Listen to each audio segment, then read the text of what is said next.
And if you're not familiar with this game, this is a worker placement game where players are competing to gain the most money and prestige by building their own dinosaur park. The new expansion is called the New Arrivals expansion, which is going to be introducing a bunch of new dinosaurs and buildings and ability cards into the game. But this is also introducing a rework to the core game as well as the previous expansion, and even combining them into a single board so that you have all the spaces for everything that you need in a single spot. A couple of the new changes to the rules with this one is that any of the cards that are not chosen for the various actions, rather than being discarded, are going to be going into the market instead, meaning that players will still have the opportunity to grab those. And there is also a new mechanism where players can actually train their workers in order to get a bonus anytime that you use them. But like I said, this is a worker placement game, and there's going to be a limited amount of spaces at each of the worker placement locations depending on player count. But these different locations can grant you with different actions like buying additional buildings, which you can use to grant more victory points or generate resources or allow for more visitors in your park. Or maybe you want to build fences in order to create the different areas within your park to hold the dinos. But in order to actually gain those dinos, there are a few different action location spaces that grant you dino DNA cards in different ways. And there's an action to gain goats in order to feed those dinos or gain money,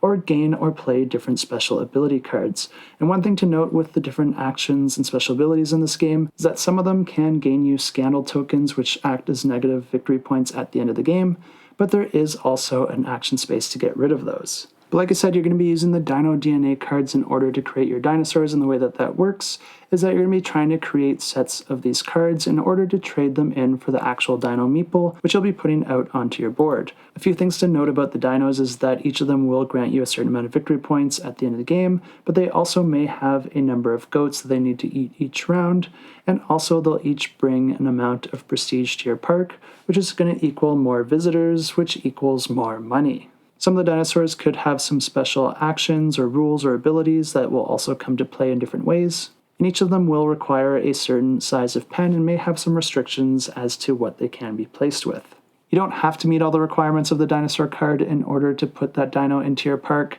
but whenever you're not able to or choose not to meet a certain requirement, you're going to have to roll some dice, which could end up causing some destruction in your park or visitors possibly being eaten. There's also different event cards that can have all sorts of different effects on the game that are going to be triggering at the start of each round that players are going to want to keep aware of. But the game continues like this, and the player with the most victory points at the end of the game wins. And if you do want to check this one out, I will have it linked down below.